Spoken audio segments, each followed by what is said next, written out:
ಪ್ರಾಚೀನ ಭಾರತದಲ್ಲಿ ಅಯೋಧ್ಯೆ ಎಂಬ ಸುಂದರ ನಗರವಿತ್ತು.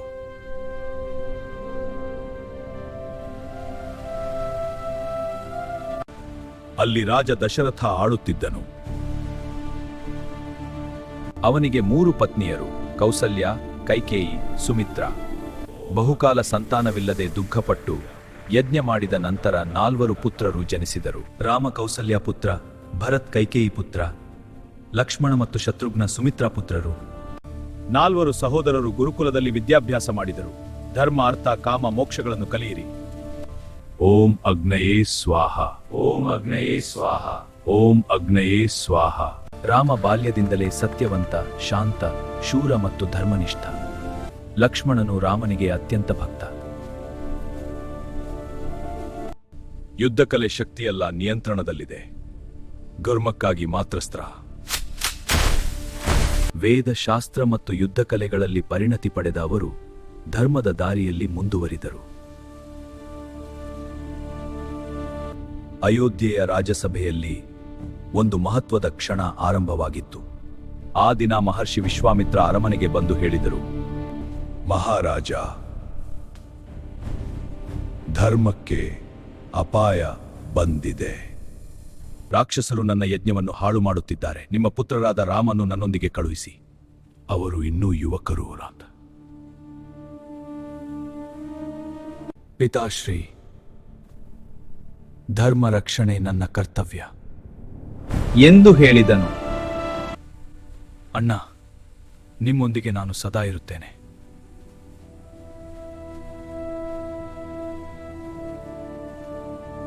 ಇದು ರಾಮನ ಧರ್ಮಯಾತ್ರೆಯ ಮೊದಲ ಹೆಜ್ಜೆ.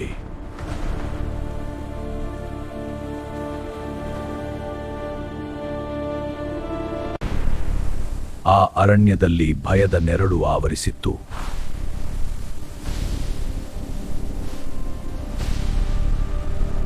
ಭೀಕರ ಗರ್ಜನೆ ಮಾಡುತ್ತಾ ತಾಟಕೆ ದೊಡ್ಡ ಆಕಾರದಲ್ಲಿ ಕಾಣಿಸಿಕೊಳ್ಳುತ್ತಾಳೆ.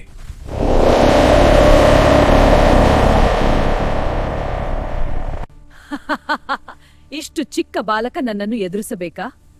ಅಧರ್ಮ ಎಷ್ಟು ದೊಡ್ಡದಾದರೂ ಧರ್ಮದ ಮುಂದೆ ತಲೆಬಾಗಬೇಕು ಎಂದು ಹೇಳಿ ಅವಳನ್ನು ಸಂಹಾರ ಮಾಡಿದನು.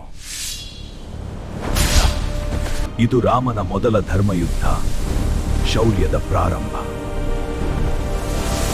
ಮಿಥಿಲಾ ದೇಶದ ರಾಜ ಜನಕನು ತನ್ನ ಪುತ್ರಿ ಸೀತೆಗೆ ಸ್ವಯಂವರ ಆಯೋಜಿಸಿದನು. ಷರತ್ತು ಒಂದೇ, ಶಿವನ ಮಹಾಧನುಸ್ಸನ್ನು ಎತ್ತಿ ಬಗ್ಗಿಸಬೇಕು. ಒಬ್ಬೊಬ್ಬ ರಾಜರು ಮುಂದೆ ಬಂದು ಶಿವನ ಮಹಾಧನುಸ್ಸನ್ನು ಎತ್ತಲು ಪ್ರಯತ್ನಿಸಿದರು. ಆ ದೈವಿಕ ಧನುಸ್ಸು ಅಲುಗಲೂ ಇಲ್ಲ. ಆದರೆ ಧರ್ಮದ ವೀರ ರಾಮ ಅದನ್ನು ಸುಲಭವಾಗಿ ಬಗ್ಗಿಸಿದನು. ಸೀತೆಯ ರಾಮನನ್ನು ವರಿಸಿಕೊಂಡಳು. ಮಿಥಿಲಾ ಮತ್ತು ಅಯೋಧ್ಯೆ ಒಂದಾದವು. ರಾಮ ಸೀತೆಯ ವಿವಾಹ ಭವ್ಯವಾಗಿ ನೆರವೇರಿತು.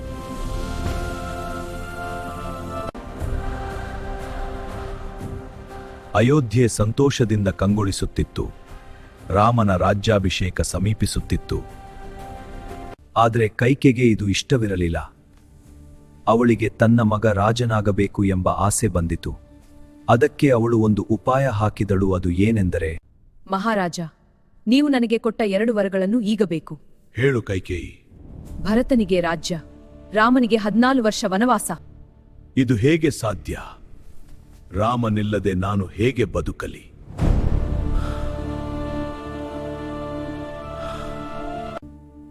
ಪಿತಾಶ್ರೀ, ಇದು ನಿಮ್ಮ ವಾಗ್ದಾನ. ಅದನ್ನು ಕಾಪಾಡುವುದು ನನ್ನ ಕರ್ತವ್ಯ. ವನವಾಸ ನನಗೆ ಧರ್ಮಯಾತ್ರೆ.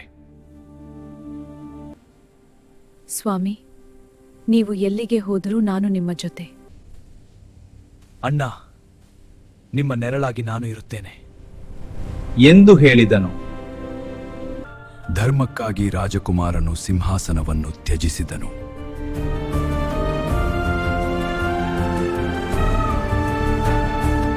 ಇದೇ ಕೊರಗಿನಲ್ಲಿ ಮಹಾರಾಜರು ಹಾಸಿಗೆ ಹಿಡಿದರು. ಕೆಲವೇ ದಿನಗಳಲ್ಲಿ ಸತ್ತು ಹೋದರು.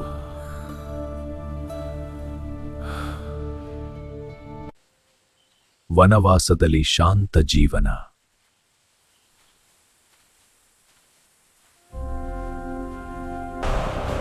ಋಷಿಗಳ ರಕ್ಷಣೆ, ಅನೇಕ ರಾಕ್ಷಸರ ಸಂಹಾರ ಮಾಡಿದೆವು. ನಂತರದಲ್ಲಿ ಶೂರ್ಪಣಖೆಯ ಪ್ರವೇಶವಾಯಿತು. ಅವಳು ರಾಮನನ್ನು ಪ್ರೀತಿಸಲು ಪ್ರಾರಂಭಿಸಿದಳು. ನಿನ್ನ ಪ್ರೀತಿಯನ್ನು ನಾನು ನಿರಾಕರಿಸುತ್ತೇನೆ. ಇದಕ್ಕೆ ಕೋಪಗೊಂಡು ಶೂರ್ಪಣಿಕೆ ಅವರ ಮೇಲೆ ದಾಳಿಗೆ ಮುಂದಾದಳು. ಆಗ ಲಕ್ಷ್ಮಣ ಅವಳ ಮೂಗನ್ನು ಕತ್ತರಿಸಿ ಹಾಕಿದನು. ಸೀತೆ ಒಂದು ಮಾಯಾ ಜಿಂಕೆಯನ್ನು ಕಂಡಳು. ಅದು ತುಂಬಾ ಸುಂದರವಾಗಿತ್ತು.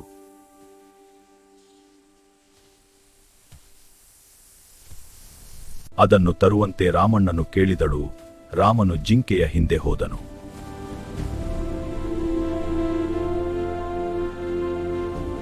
ಅದನ್ನು ಬೇಟೆಯಾಡಿದನು. ಆದರೆ ಅದು ಒಂದು ರಾಕ್ಷಸವಾಗಿತ್ತು. ರಾಮನ ಹೆಸರು ಕೂಗುತ್ತಿತ್ತು, ಲಕ್ಷ್ಮಣ ಬರಲಿ ಎಂದು. ಸೀತೆ, ಈ ರೇಖೆಯನ್ನು ದಾಟಬೇಡ. ಇದು ನಿನ್ನನ್ನು ರಕ್ಷಿಸುತ್ತದೆ. ರಾವಣನು ಮಹರ್ಷಿಯ ವೇಷ ಧರಿಸಿ ಬಂದನು. ಸೀತೆಯನ್ನು ಅಪಹರಿಸಲು ಸೀತೆ ಲಕ್ಷ್ಮಣ ರೇಖೆಯನ್ನು ದಾಟಿ ಬಂದಳು. ನೀನು ನನ್ನವಳು. ಪುಷ್ಪಕ ವಿಮಾನದಲ್ಲಿ ಕರೆದುಕೊಂಡು ಹೋದನು ಲಂಕಾಗೆ. ರಾಮನು ಸೀತೆಯನ್ನು ಕರೆತರಲು ಲಂಕಾಗೆ ಹೋಗಲು ಸಿದ್ಧನಾದನು. ಹೋಗುವ ದಾರಿಯಲ್ಲಿ ಹನುಮಂತನ ಭೇಟಿಯಾಯಿತು. ಪ್ರಭು, ನಿಮ್ಮ ಸೇವಕ ನಾನು. ರಾಮ ಸುಗ್ರೀವನನ್ನು ಕಂಡನು. ರಾಮ, ನನ್ನ ಸಹೋದರ ವಾಲಿ ನನ್ನನ್ನು ರಾಜ್ಯದಿಂದ ಹೊರಹಾಕಿದ್ದಾನೆ. ನಿನ್ನ ಅನ್ಯಾಯವನ್ನು ನಿವಾರಿಸುವುದು ನನ್ನ ಕರ್ತವ್ಯ. ವಾಲಿ ಇರುವ ಅರಮನೆಗೆ ಸುಗ್ರೀವ ಮತ್ತೆ ಬಂದನು. ಸುಗ್ರೀವ, ಮತ್ತೆ ಯುದ್ಧಕ್ಕೆ ಬಂದೆಯಾ? ಇಬ್ಬರು ನಡುವೆ ಭೀಕರ ಕಾಳಗ ನಡೆಯಿತು.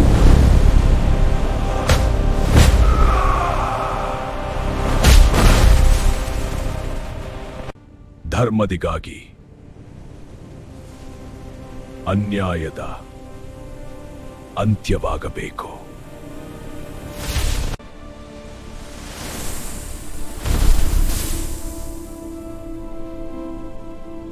ಧರ್ಮದ ಮಾರ್ಗವೇ ಶಾಶ್ವತ. ಸ್ನೇಹ ಮತ್ತು ಧರ್ಮದ ಬಲದಿಂದ ಅನ್ಯಾಯಕ್ಕೆ ಅಂತ್ಯವಾಯಿತು. ಸುಗ್ರೀವ ಸಿಂಹಾಸನ ಏರಿದನು.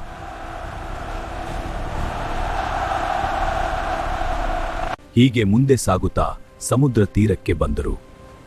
ಲಂಕಾಗೆ ಹೋಗಲು ರಾಮನು ಸೇತುವೆಯನ್ನು ನಿರ್ಮಿಸಲು ಯೋಚಿಸಿದನು.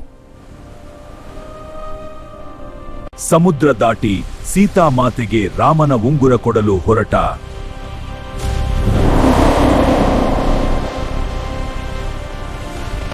ಹನುಮ ಅಶೋಕವನದಲ್ಲಿ ಸೀತಾಮಾತೆಯನ್ನು ನೋಡಿದನು.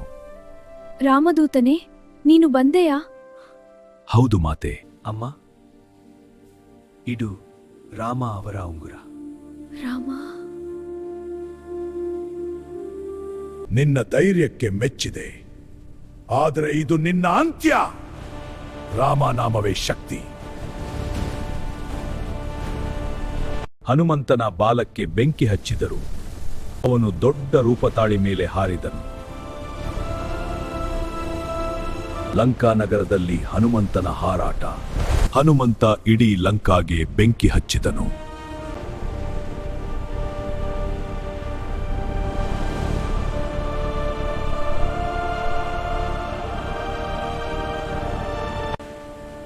ಸಮುದ್ರ ದೇವನಿಗೆ ಪ್ರಾರ್ಥನೆ.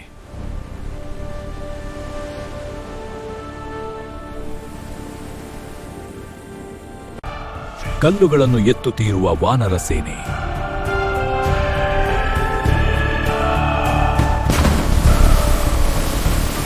ಕಲ್ಲುಗಳು ನೀರಿನ ಮೇಲೆ ತೇಲುತ್ತಿದ್ದವು. ಅವುಗಳ ಮೇಲೆ ರಾಮನ ಹೆಸರು ಬರೆದಿದ್ದರು.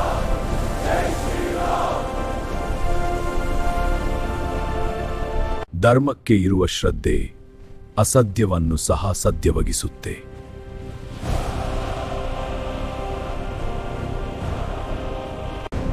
ಇದು ಕೇವಲ ಯುದ್ಧ ಅಲ್ಲ, ಇದು ಧರ್ಮದ ಸಂಗ್ರಾಮ.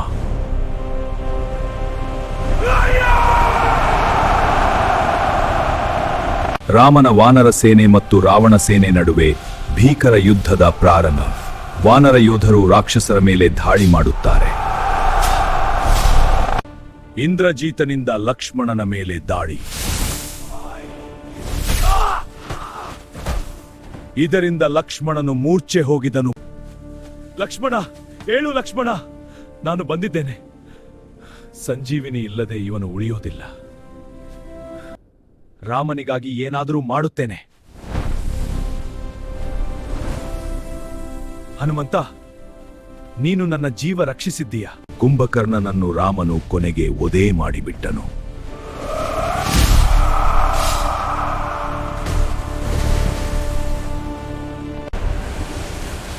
ನನ್ನನ್ನು ಯಾರೂ ಸೋಲಿಸಲಾರರು, ಧರ್ಮವನ್ನು ಯಾರೂ ಸೋಲಿಸಲಾರರು.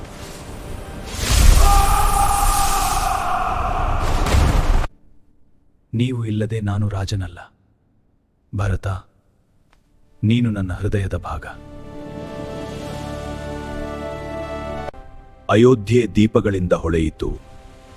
ಅದು ಕೇವಲ ಹಬ್ಬವಲ್ಲ, ಅದು ಧರ್ಮದ ವಿಜಯೋತ್ಸವ.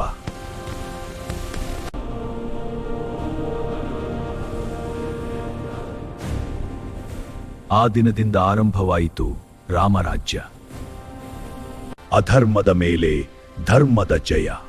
ಅಯೋಧ್ಯೆಯ ಹೃದಯದಲ್ಲಿ ಬೆಳಗಿದ ದೀಪಗಳು ಇಂದಿಗೂ ದೀಪಾವಳಿಯಾಗಿ ಹೊಳೆಯುತ್ತಿವೆ.